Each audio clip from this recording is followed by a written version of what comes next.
Hello! Some of the most memorable parts of the Elder Scrolls games comes from the factions that you can join within them. Whether they be sneaky assassins or schools of the arcane, they often are home to some of the most enjoyable quests of their respective games. But this does beg the question, were they actually any good? Were the stories good? Are the characters intriguing? And are the rewards even worth it? Well, today, we're gonna find out. First off, as per usual, my ranking will be completely subjective, meaning it's my own opinion, which means if you disagree with me, I will flay you and then put your head on a pike outside of my fortress to terrify my enemies. We'll primarily cover the main quest line of each faction because that kind of encompasses it all, but if I feel like it, I'll also be covering some of the psych stuff as well. Also, yes, I did say rank earlier, it's a tier list. I mean, come on now, you gotta get used to it. You just gotta know. Anyways, with that all out of the way, let's get to it. Today's guinea pig is named the Krakenborn, mostly for his affinity for crack. What the fuck? Anyways, we partake in the usual intro tomfoolery until we eventually make it all the way down to Whiterun, where we can encounter our first faction. On the outskirts of Whiterun, a giant is making a ruckus, and a group of 3 warriors are trying to slay it. Now, you can help them or just let them kill it. It literally only changes, I think, 1 line of dialogue, so like, who gives a fuck? Anyways, after these warriors berate you, you can ask them if you can join the companions, where they'll say it's not their choice to make, but rather this guy called Kodlak up in Jorvaska. So, we make our way up there. Oh, and also, if you haven't figured it out by now, all of this was recorded live over on my Twitch. So, if you want to see these recorded live, please. Anyways, once you make it into Jorvaska, you can speak to Kodlak, who's like, yep, it'll do. Which is a bit jarring since he literally knows nothing about you. Luckily, this dude Vilkas doubts you and offers to test your mettle, which sounds good until you realize that all it takes is legit hitting him twice, and he's like, yeah, this works. Oh my god, these people are fucking pushovers. Anyways, you get sent on an errand to deliver his sword to Yorling Greymane, where he will tell you to not worry about being an errand boy, then sends you on another errand. Dude. You can question him, and he's like, fuck you. Like, fuck you, man. So, you deliver Ayla's shield, and then Farkas shows you to your room, and you become an initiate to the companions. Farkas then gives you a random radiant quest to continue the story, which is pretty uninspired. I got lucky, and I just had to beat this guy up.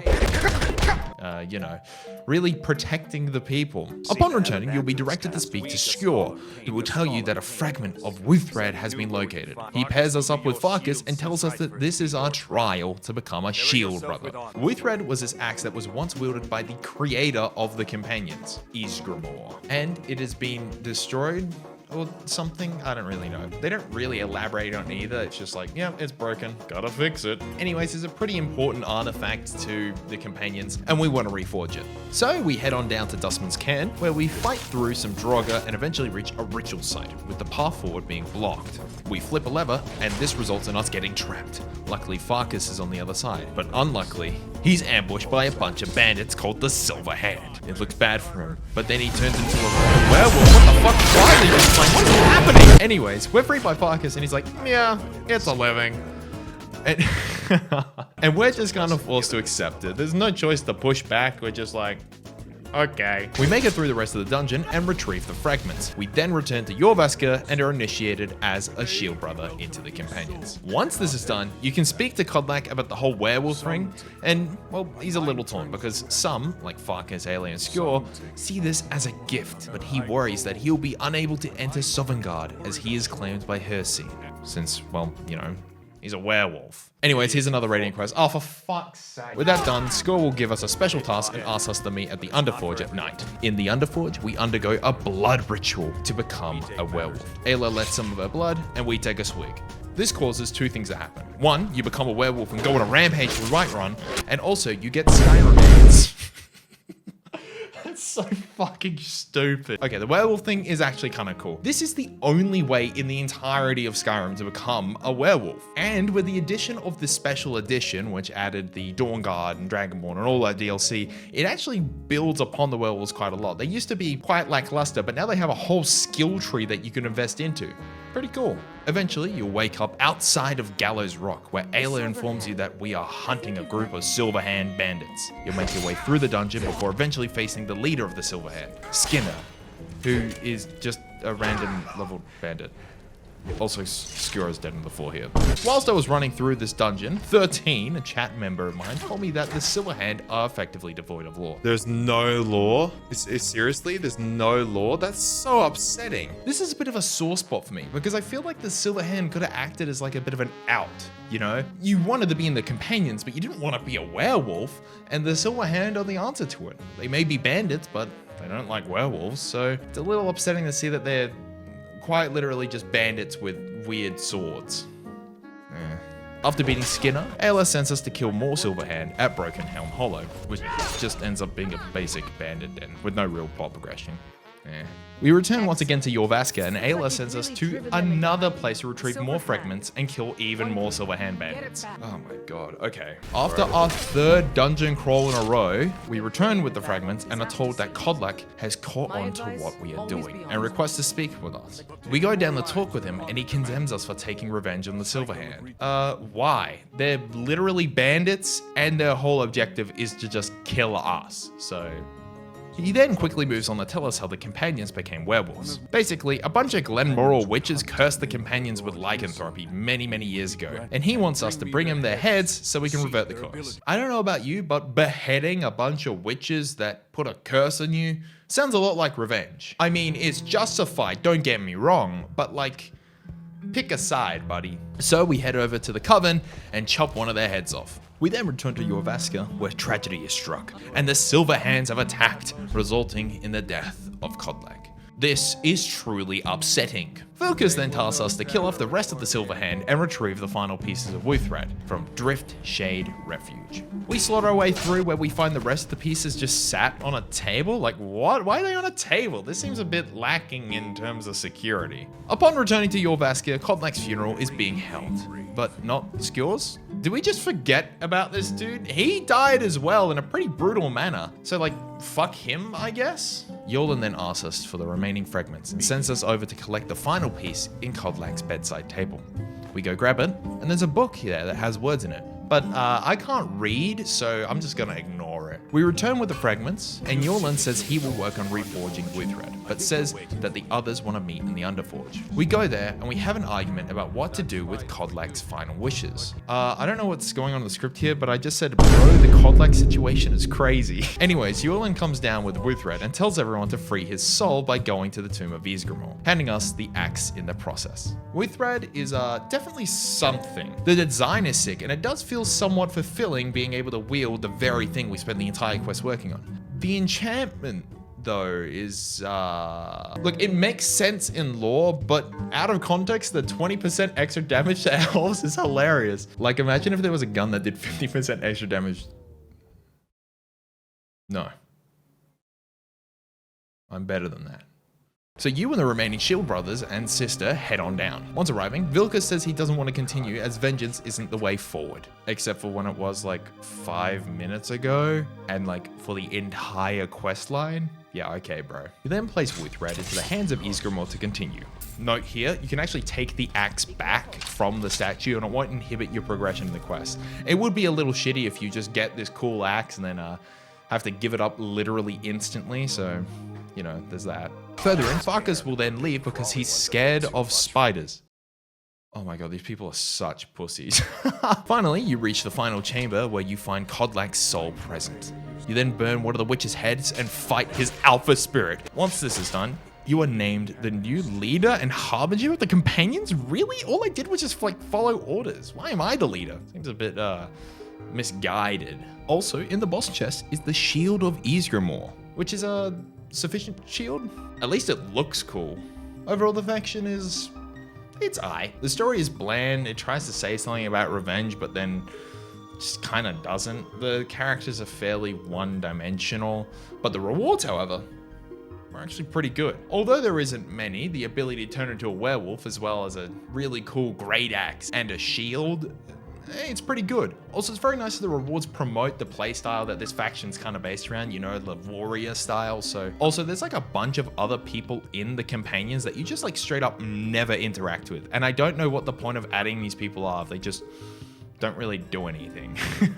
But to conclude this bit, I think the companions are quite alright. This is often going to be the first faction questline you follow, and it's not excruciatingly long, and it's also not so short that it just feels like a few quests. So overall, I think it's kind of fair to just put it in B tier and, you know, be done with it. I think it's alright. When traveling around the cities of Skyrim, you can bump into these guys, Bards. Talking to them will reveal that some of them studied at the Bards College in Solitude. Now, some of you may be thinking, why am I talking about this quest? Technically, this is a faction you can join, and it does have multiple quests. So you make your way into the college and speak to Viamo, the headmaster, who immediately sends you on a fetch quest to collect a verse of a poem which could be used to convince Jarl Elisif the Fair to allow the burning of King Olaf festival to happen. Okay, already off to a great start. You head down to Dead Man's Respite and make your way through.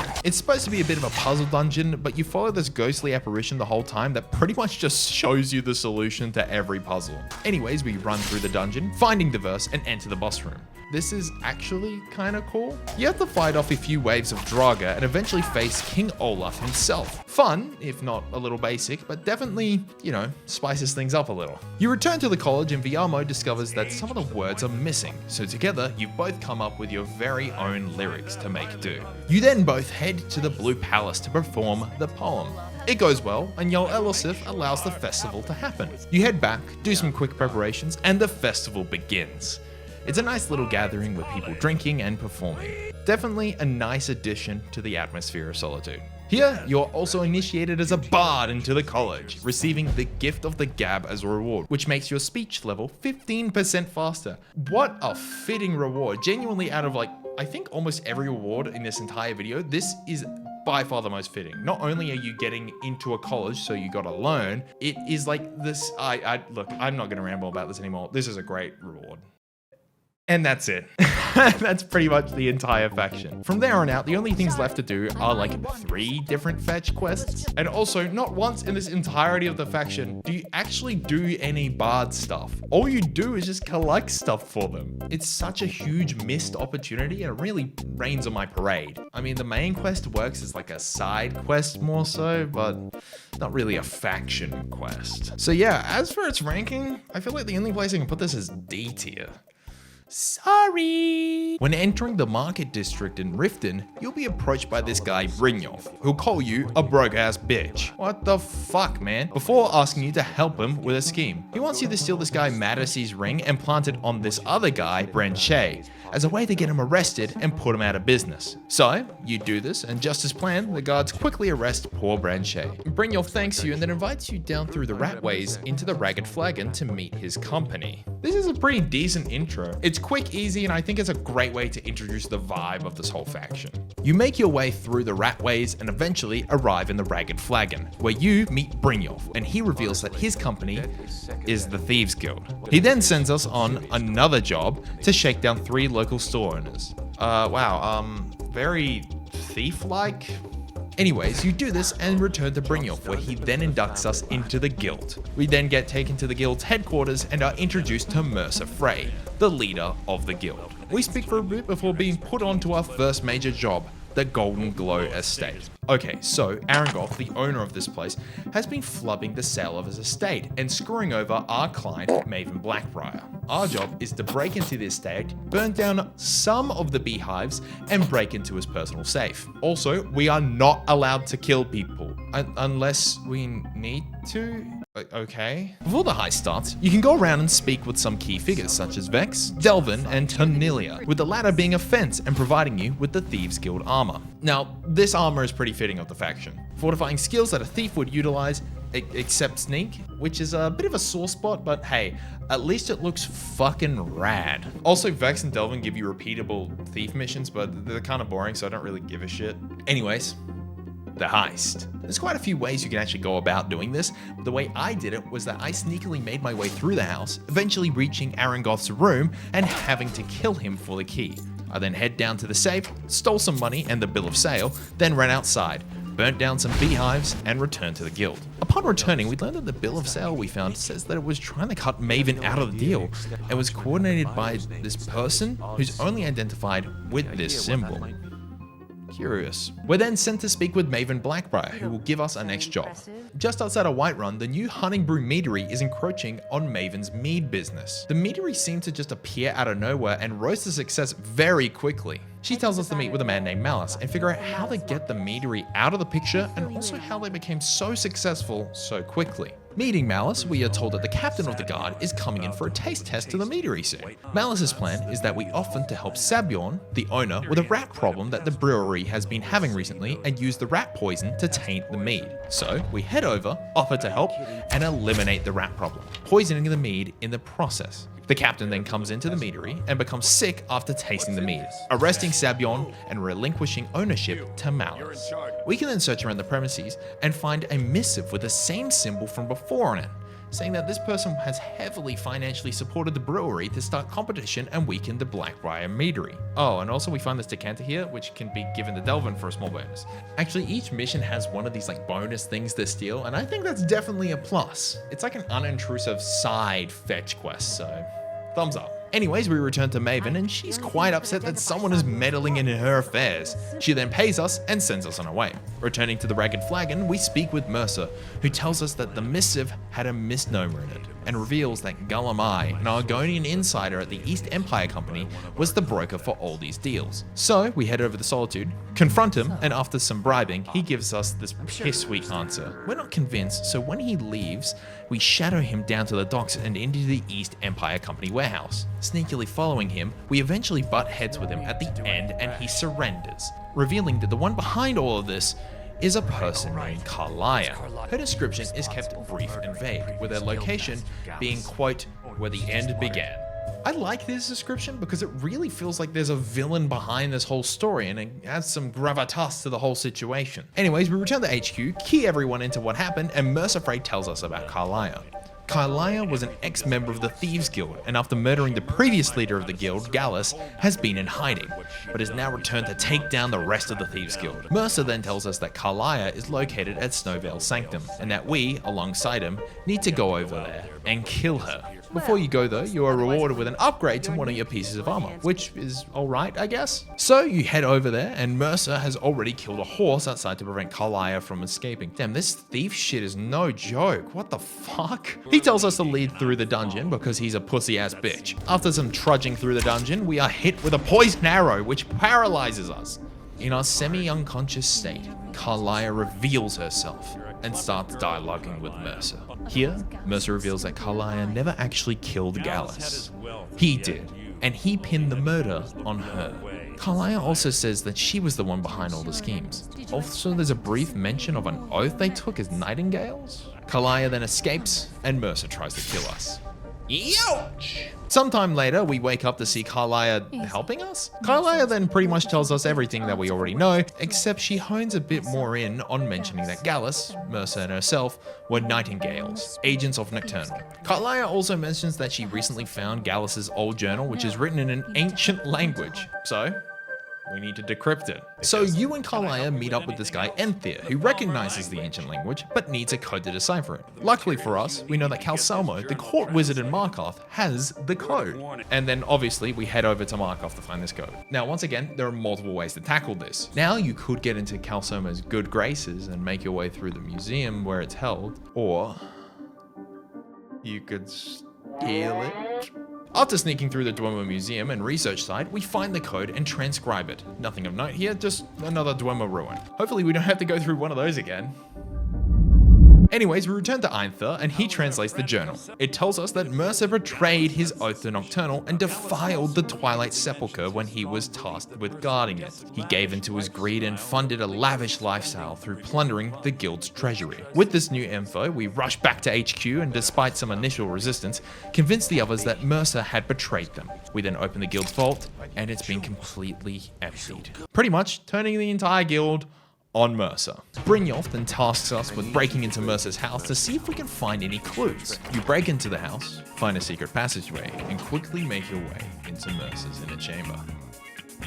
No. Here we find Mercer's plan to steal the eyes of the Falmer. Also, we find Children here. This classic sword does not disappoint. Despite just being a recolored glass sword, its paralysis and frost damage enchantment make it easily one of the best swords in the entire game, and a worthy reward. We show the fellas back at HQ the plan, and they are quite upset. Not only is this a big heist, it's the heist, and would be a massive spit in the face of the Thieves Guild if Mercer were to steal them. We then discuss what we're gonna do with Mercer, and wouldn't you fucking know it, we're just gonna go kill him. Like, yeah, don't fuck with the Thieves Guild. We have no clue how to steal shit, and we will kill you. Carlia then asks us to meet at the Nightingale Standing Stone. Here, Carlia gets us to become Nightingales as a way to beat Mercer, okay?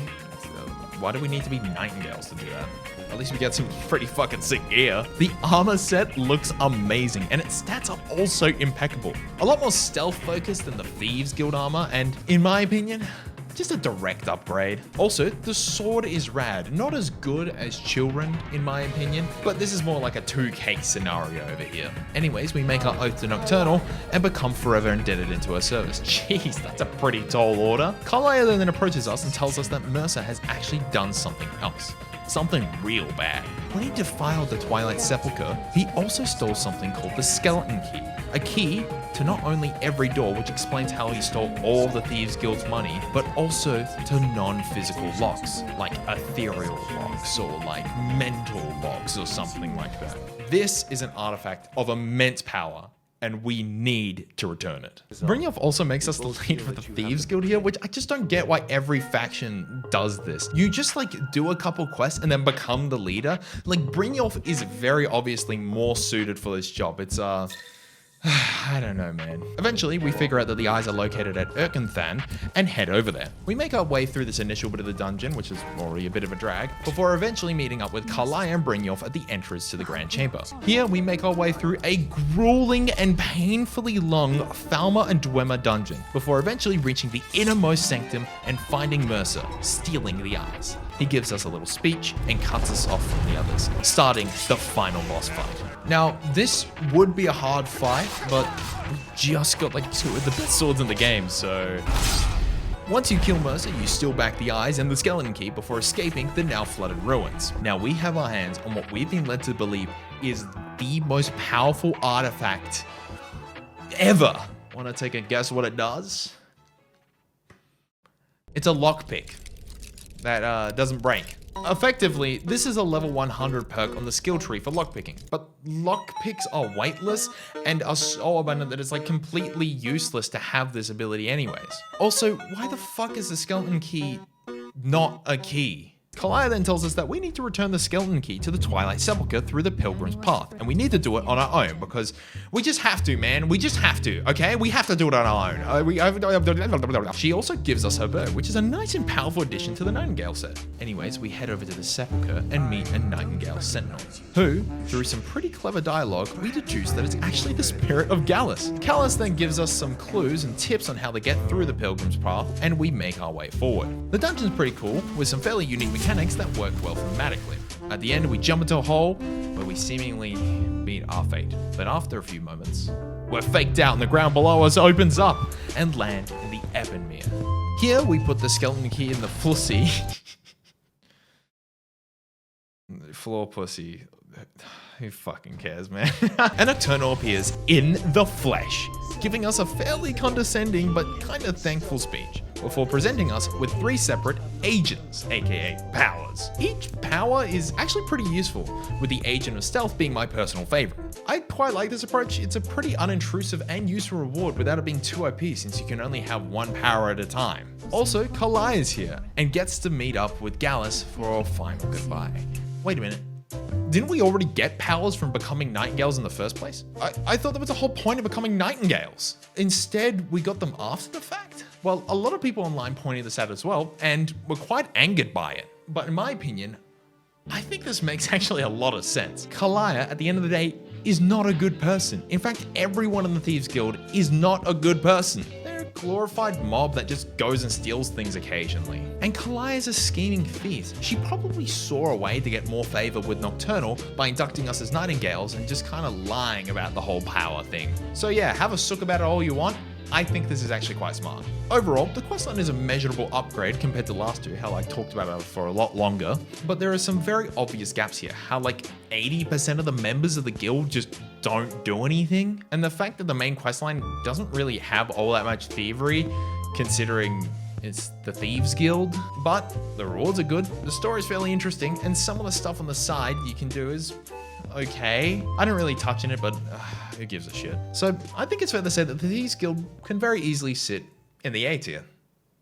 Magic is a pretty big part of Skyrim. And asking around, you can discover there's actually a college dedicated to just that. When approaching the bridge leading to the college, you'll be stopped by Farlada, who makes you prove yourself worthy of studying by casting a spell selected at random. I think it's a pretty intuitive way to start a mage faction. Once you cast the spell successfully, you'll be led inside and meet with Mirabelle Irvine, the Master Wizard, who's currently speaking with a Thelma agent, Uncano. Mirabelle gives us a quick tour, some relevant clothing, and then throws us into the Hole of the Elements. Inside, we partake in our first lesson taught by Topdir about using lesser wards, which goes by pretty quickly. And now is a good time to mention that this faction actually has quite a lot of good side quests. I personally won't be doing them just for the sake of time, but it is a nice addition. Although they're not super deep outside of like the master level wizarding quests, they're alright. After our lesson, we're told to meet with Topdir over in Sarthol as a part of a lesson in magical history. We head over there, meet up with the others, and get a short lesson before being told to meet with Arniel Gain to help him with his studies. We meet up with him and are tasked with a small errand. Oh my fucking god, I love errands! Whilst picking up some enchanted items for him, we pick up this amulet which traps us in this small area. Topdir makes his way over and tells us to put the amulet on to see what happens. Doing this reveals an odd aura on a section of the wall. We cast a spell there and it opens up a secret passage. We follow this path and proceed through a pretty average Nordic ruin, all things considered, before we are accosted by a member of the Sigic Order, who pretty much says, we done fucked up, and now we just gotta roll with it. Thanks, man. Awesome, thanks, dude. We continue further before entering the final room with a large mysterious orb in it. We fight off the boss and Topdir tells us to return to the college and share our findings with Savas Aren, the Archmage. Speaking to him doesn't reveal much because he's a bit useless. He sends us to speak with Urag Roshub in the library to learn more about it. Urag tells us that he had a book on it, but it was stolen by this fuckwit Orthorn, a now ex-student. He took it to Felglow Keep to get in with a bunch of evil-ass wizards. When leaving, we get stopped by Uncano, who's like, ooh, you found something, didn't you? Don't worry, I already know. Dude. Fuck this guy. Anyways, we head over to Felglow Keep and quickly make our way through. This dungeon is actually pretty rad. It's an evil, fucked up version of the college where you can encounter evil lessons taking place. Anyways, you eventually find Orthorn, rescue him, and ask about the book. He says the Kohler, the leader, has them. So we head on up and meet the Kohler, who offers us a choice. She'll forgive us completely if we just leave, or she'll kill us. No. Also, I didn't do this, but apparently if you bring Orthorn here, you can actually trade him for the books, which is, I think that's just funny. Anyways, we kill the Kohler and retrieve the books. Okay, quick side note. Why were we sent to go get this book? Like, currently, in the eyes of the college, I'm just a student, right? How fucked up is that to make me go to like the evil wizard college and retrieve these books? Anyways, we return the books to Urag, who's examining the orb, and then we speak to Topdir about one of the books, The Night of Tears. Before we can actually discuss the book, we're interrupted by Uncano, who says a Sigic Order monk is upstairs looking for us. We head up there and speak with him. He vomits a bunch of dialogue at us, basically saying that the orb is actually the Eye of Magnus, and it's very dangerous. Also, we should speak to the Arga of Dunlane. Okay, another side note, dude, these names are fucking rad. Augur of Dunlane, Eye of Magnus, dude, whoever came up with these, chef's kiss. Anyways, we ask around about who the Augur is, and eventually Topdir says that they're located in the Midden. I also asked Savas Aren, but he just calls us an idiot and tells us nothing because he's completely fucking useless. This dude sucks. We head down through the Midden and eventually find a large blue flashbang. Oh my god, holy shit. This thing reveals itself to be the Augur. Speaking to him reveals that Uncano had actually spoken to him before, but sensing that Uncano's a fucking twerp, he didn't really tell him about how dangerous the eye is, or the fact that there's a staff, the Staff of Magnus, that can suppress and mitigate it. We then head back upstairs to speak with Savas about our findings. We tell him about the Staff of Magnus, and he's confused as to why we need it. Oh my god, is this guy fucking stupid? Gee, I wonder why we need the Staff of Magnus for the Eye of Magnus. How the fuck is this dude the Archmage? Seriously. Also, we get the Mage's Circlet, which is just a normal circlet that increases magic. Okay. We then get directed to speak with Mirabelle. She tells us that some Imperials who are a part of the Synod were interested in this staff. They were last spotted in Resolve, so we're sent there to see if we can learn any more about the staff. We head over and find a dying wizard who says something about the oculary, so we should make our way to it. Okay, this specific dungeon is ridiculously long. And it's fucking tedious too. It took me like a solid 40 minutes to get to the next story beat. It's just so inexplicably lengthy. No! Anyways, we find this guy Paradis, who tells us that we need to focus a crystal to uncover a mystery or something. We focus the crystal using an actually pretty cool fire and frost spell solution, which reveals a map that points us to Labyrinthian, where the staff is located. Well, that's pretty useful. Suddenly, a Sijic monk confronts us and he's like, oh, it's bad. No, it's bad. Oh, it's bad. And tells us to go back to the college. We head there and Ancano has casted a powerful ward around the eye. How did this happen? There's like 15 different powerful wizards in this college alone, most of which who are just looking at the eye. How did he... Now, dude, I trust the evil-ass Thalmor, dude. What's he gonna do? Fuck us all over? Well, damn. Anywho, we break through the ward with Mirabelle and Savos and then try to confront Ancano. So, Ancano is harvesting the power from the Eye of Magnus. Savos, being the genius he is, take a guess what he does. Walks directly towards him with nothing. Honestly, one of the greatest minds of our generation. Anyways, a fucking nuke goes off, resulting in Savos dying. Rest in piss, bozo, dude. You are as useful as maybe a sack of shit. I don't know. I'd say go kill yourself, but seems you already done that. That was bad. I have to cut that. Meanwhile, in the town, a bunch of magical anomalies appear, and we need to take them out. Okay, if you haven't figured it out yet, this questline is kind of on rocky waters. But from this point on, it doesn't get any better. The anomalies are so janky and near impossible to hit alone with a sword, let alone spells. And there's like maybe 10 of them. After that, we can speak to the heavily injured Mirabelle, who tells us to get the staff immediately. We tell her that the staff is in the Labyrinthian. This shocks her and she hands us the Talk of the Labyrinthian, which was given to her by Savos. Well, there you go. He was actually a little bit useful. All it took for him was to die. We also get Savos Oren's amulet, which is a basic amulet that increases magicka. Dude, oh my god, these fucking rewards suck. I mean, look, magicka increase is good, but like surely there's something else you could do, right? We head over to the Labyrinthian and some ghostly apparitions appear, revealing a group of students, one of which was Savos, and they were all here to partake in an expedition. At this point, Ian's chunky cat, a very helpful viewer of mine, let me know that the opening of the Labyrinthian makes you think it's gonna be one of the fucking coolest dungeons ever, and then it's just bad. And dude, I gotta be real, he could not have been more right. A bit into the dungeon, you face a skeleton dragon and the arena looks sick, skeletons sprouting from the ground. It really hypes you up until the dragon takes like maybe 3 hits to kill. Also, after this, the dungeon becomes so fucking painful to go through. Oh my god. The boss of this dungeon constantly speaks at you, which drains your magicka. Who thought of this? Who actually thought of this? You presumably would spend the whole questline using magicka and spells, and they thought for the penultimate dungeon, let's just remove it. It's so stupid. It actually is just such a poor design choice. Genuinely, this might be the actual worst design dungeon in the entire game. Eventually, you'll reach the boss room and face Mordecai, a dragon priest. You kill him and get the Staff of Magnus. Also, you get his mask. His mask is really good, and it is the first reward in this entire questline so far that's actually been kind of worth it. Also, the staff isn't just a plot device, it's actually a unique absorber charm that makes it legitimately good to use. Also, there was like a story here with the excavation. I don't really care.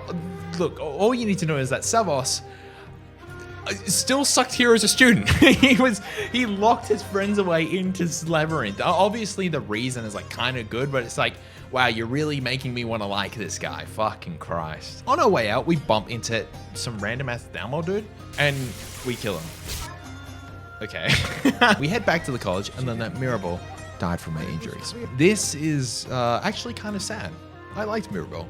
She was like who Savos should have been. Zavos Aren actually fucking sucks. Anyways, Encano has a ward up again, and we use the staff to break it down. Heading inside, we start the final fight with Encano. This fight's really confusing. What's supposed to happen is that when the eye opens up, you're supposed to use the staff to close it. This will then distract Encano, giving you an opportunity to damage him. Unfortunately, because Skyrim's so jank, this isn't really clear because the animation for the eye opening and closing keeps jittering around and is like playing in forwards and reversal time. You don't actually know what it's doing. So you just kind of shoot shit around until eventually Encano dies. Okay, so we kill Encano, the day is saved, and the Sigic Order come to take the eye away. Also, we become the Archmage. I have an idea for a faction. What if they became the leader of it? I know, revolutionary, my god.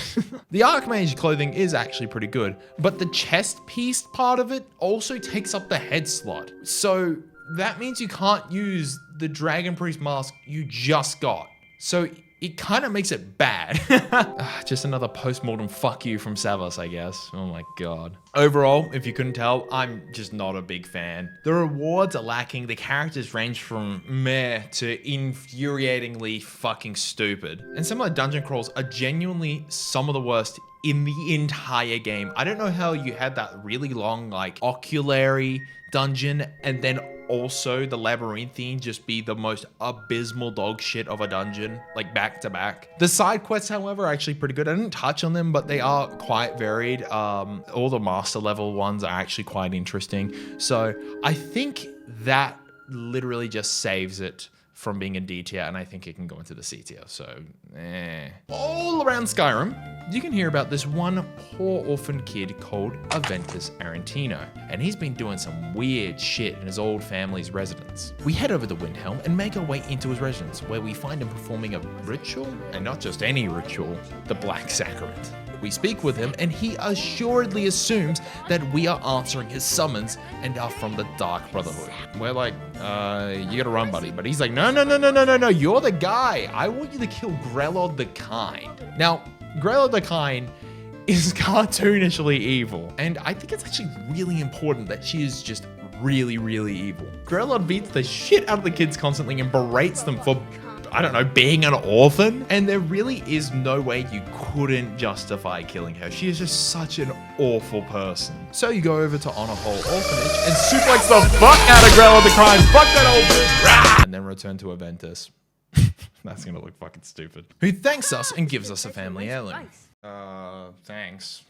Insert plate breaking sound effect. From here, we're actually just kind of free to continue venturing through Skyrim. But if you go to sleep, you'll get kidnapped. We awake to the voice of a mysterious assassin.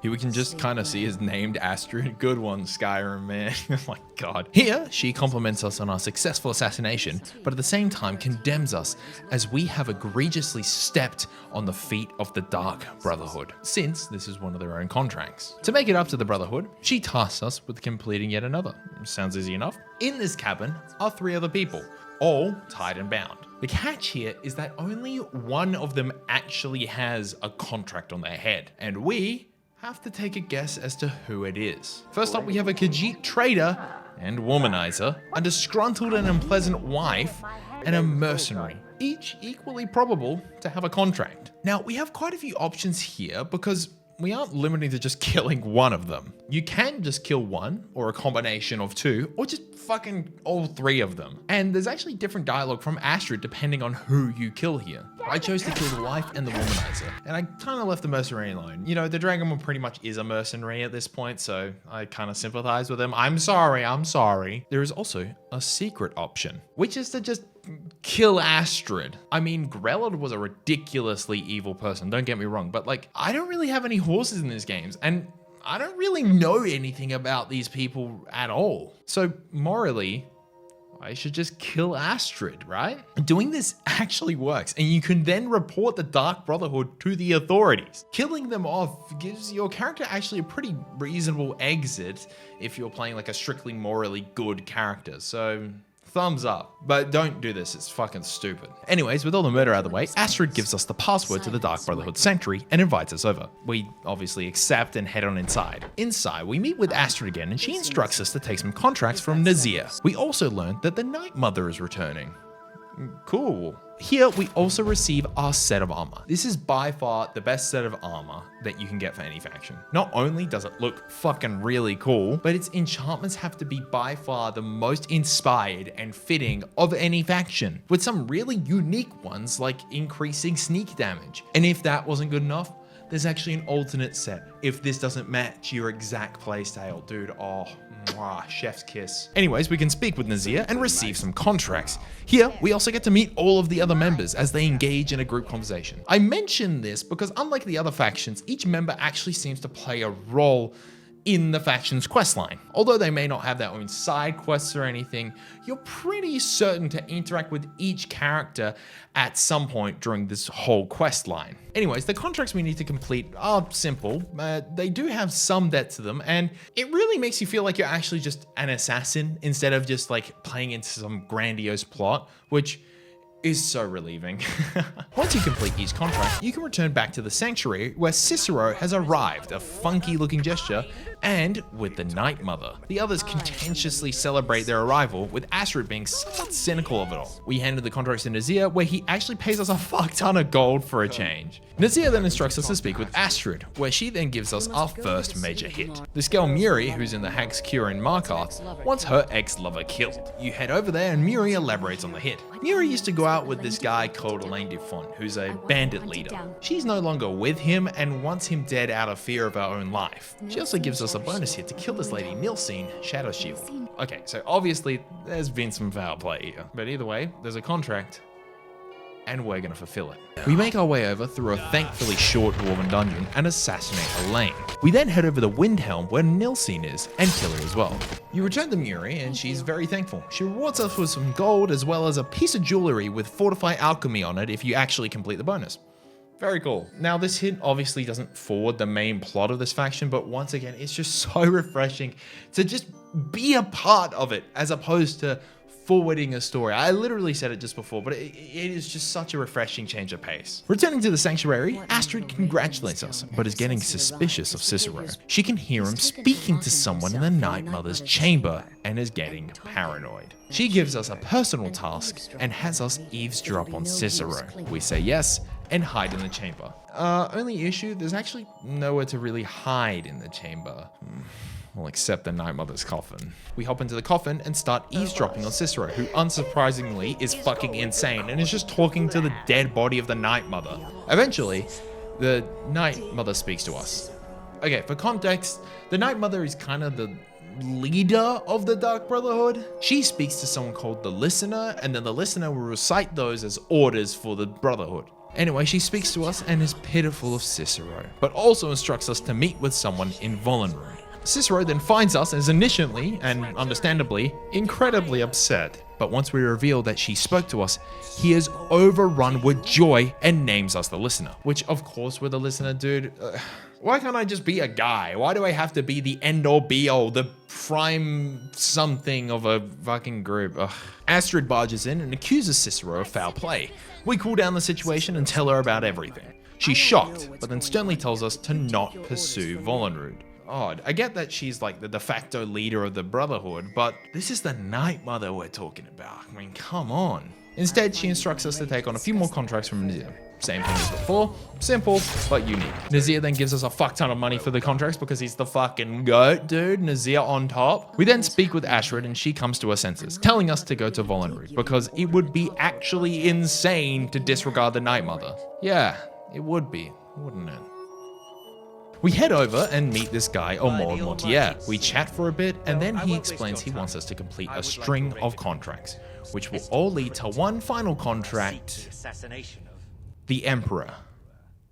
Huh? He then gives us a mysterious and ornate amulet, which is supposed to cover the cost of completing the hits, as well as a note containing the details of each hit. We return to Astrid and tell her about the hit. She's obviously flabbergasted, but also a little bit dismissive, almost as if she doesn't want this to be real. She then accepts these contracts, obviously, and sends us off to Delvin Mallory in the Thieves Guild to get the amulet appraised. Oh, hey, it's Delvin, dude. That's like cool. That's cool interconnectedness. We give Delvin the amulet, and he tells us that this amulet is the one and only 24 karat gold.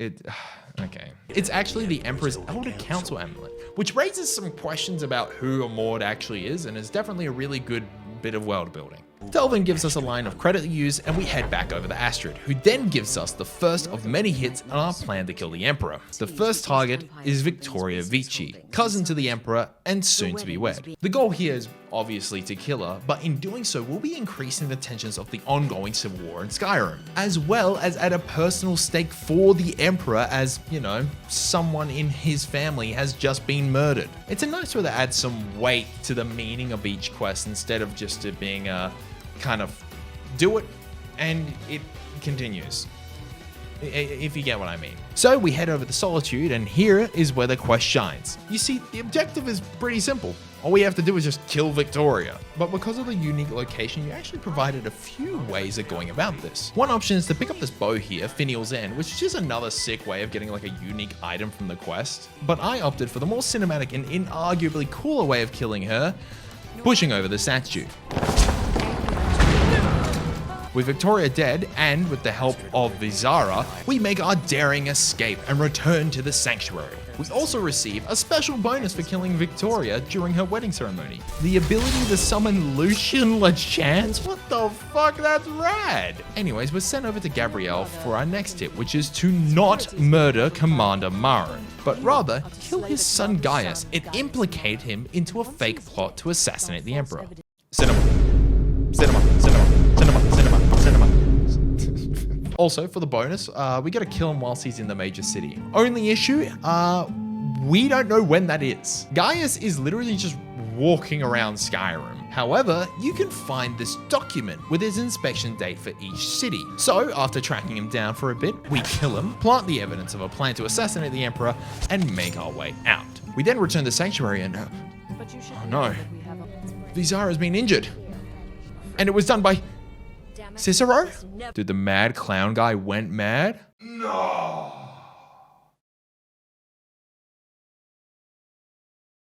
Also, when you turn on the hit with the bonus complete, you get this token to give to a Lava the Feeble, who will then send you on this whole escapade to get an upgraded piece of Shrouded Armor.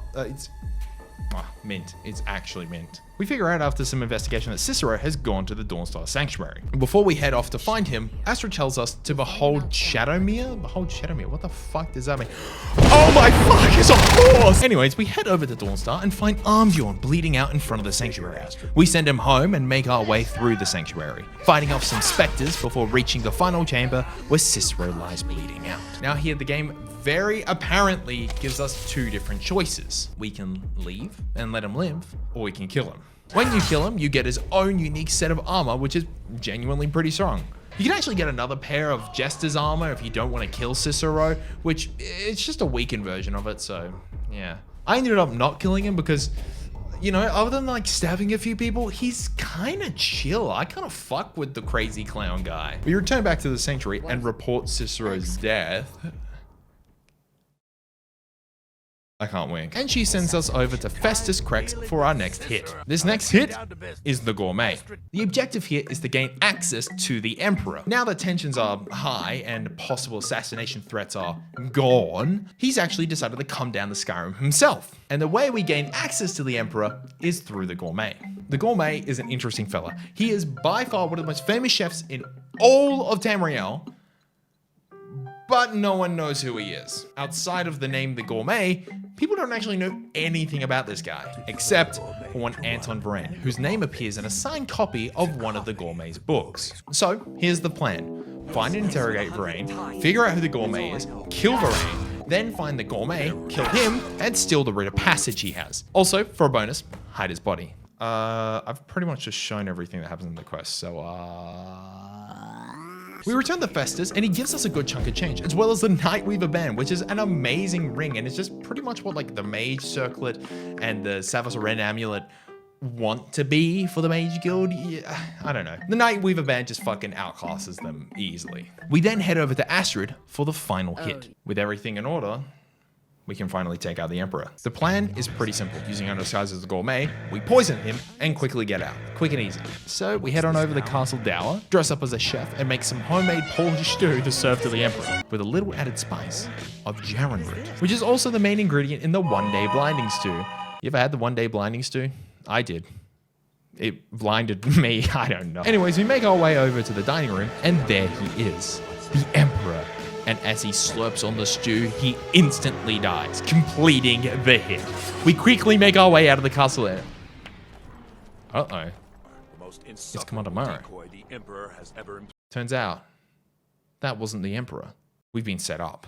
Apparently, we've been sold out by someone in the Brotherhood. And in exchange, they would get safety.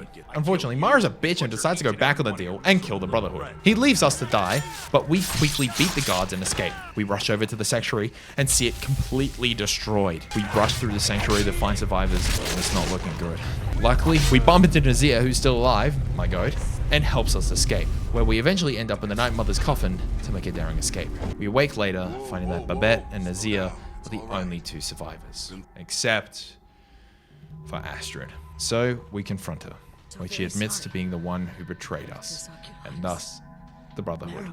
She says she will be judged by Sithis for committing treason, and gives us the Blade of Woe. She then orders us to kill her, as she has enacted the Black Sacrament on herself.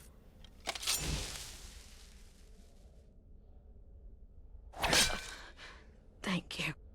Now, with Astrid dead, there's still work to do. The Emperor is still alive, and the contract's still hot. So we head back over to Amord, who is surprised that we're still going through the hit since he's learned about what's happened to the Brotherhood. He tells us that the Emperor is still in Skyrim, but just on a boat in the East Empire port near Solitude. We rush over there, bump into Commander Maro one last time and give him his due, then head on into the ship. The boat's pretty simple, but up on the deck you can find Wind Shearer on the very tip of the boat, which is by far one of the most fun, if not the strongest swords in the whole game. We eventually make our way to the captain's quarters, where we meet with the Emperor. He's oddly accepting of his assassination, but makes one last final request of us. Kill the one who put the hit on him. You know what, fuck it, why not? So, we kill the Emperor, head on over to Amord, learn where the dead drop is, then kill him too. We collect the dead drop, which is a fuckload of money, let's go. Then return to the Dawnstar Sanctuary, the new HQ, and give the money back to Nazir. This officially ends the main questline, and although there is still more to do, it ends up just being repeatable assassination missions. So, nothing too special. Overall, if you couldn't tell by the way I was just absolutely glazing this faction the entire time I was talking about it, this is by far my favorite, and also I think objectively the best faction in all of Skyrim. And I mean, where else could something of that description go than S tier? It's this side, I forgot, fuck. Okay, next up are the Civil War factions. Now this section will encompass two factions at once, the Imperials and the Stormcloaks. Now the reasons for this will become quite apparent somewhat soon, but they effectively share the exact same story, but with a different coat of paint. So now you'd think with the prevalence of the impact the Civil War has on like the entirety of Skyrim, that the faction quests themselves would be actually pretty good. To begin this faction, you'll first need to go join up with a group of choice at their respective locations. We'll be going to with the Imperials because we don't fuck with them bum-ass Stormcloaks, fuck that. Anyways, after joining, you'll be sent on a quick mission to test your might for the Imperials. This is to capture an entire fort on your own. Now, this is not much for us because we're absolute fucking legends, but imagine joining the army and the first thing they tell you to do is, hey, could you go invade Iraq for us? On your own. Anyways, we do that and quickly return to take the Imperial Oath and officially join the Legion. We collect our new equipment and are given a special mission to retrieve the Jagged Crown from an old Nordic ruins. So we head over there, and if you sided with him in the intro, Hadvar is there. Or it doesn't matter and he shows up anyways. Look, I don't know, and I don't really care to know. You see, it doesn't really make that much of a difference. The partner you get, Hadvar or Ralof, depending on the choice of faction, don't really develop at all, and it's mostly just a husk of a person with a familiar face, so Anyways, you run through the dungeon, fighting off both Stormcloaks and Draga with a small force of Imperial soldiers by your side. Admittedly, this is actually pretty cool. Makes it feel like the faction's a bit full of people and a civil war is actually going on. Anyways, we get the crown and return it to the leader. You can actually give it to the opposition instead. I mean, it doesn't really matter. They accept you with open hands and all it does is just change what side you're on, so With the Return of the Crown, we learn that Ulfric is rallying an attack against Whiterun, and it's our job to deliver a missive and support Whiterun in the oncoming siege. We do all this ceremonial war stuff, and eventually start the siege. The siege itself is quite lackluster, and ends up just being running around the gate at the front of Whiterun for like 8 minutes as NPCs slowly spawn in. Also, they glitch the fuck out for me, which is just like, I mean, look at this. What the fuck is happening? What is happening to these ragdolls, man? What the fuck? What is... There's a carriage over there.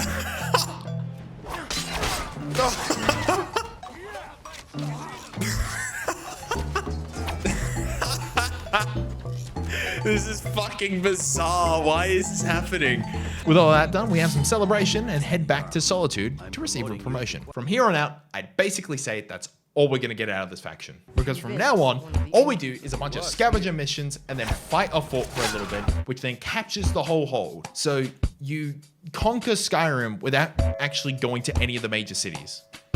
This is so ridiculously lazy and shite. There's a lot of potential here with unique quests that could lead to an uprising or capturing of a hold, you know, like a political sabotage that causes a city to flip without any actual like combat going on.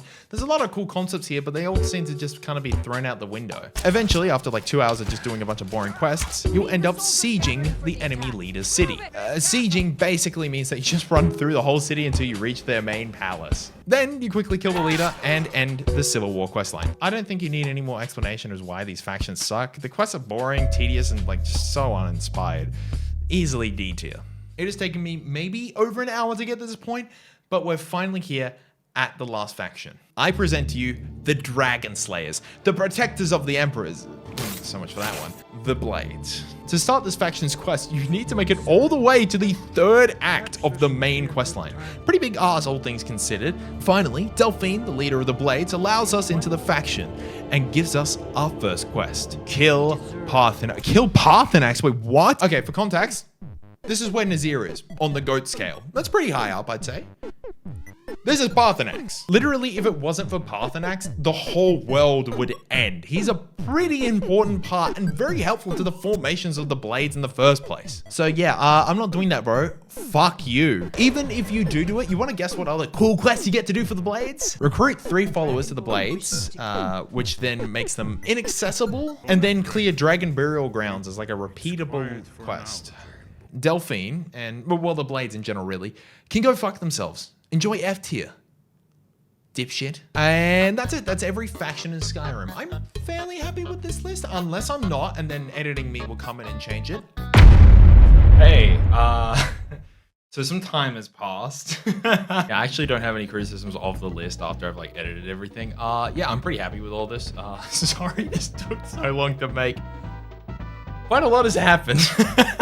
But yeah, I think it's almost been like 6 months, like 4 or 5 months after making this. So sorry about that. Originally I had a big spiel about like what direction I want to take the channel, but I kind of missed the mark on that one. So instead I'm just going to say thank you so much. I got a lot more to come and I hope you're excited and please help. That's all. Bye.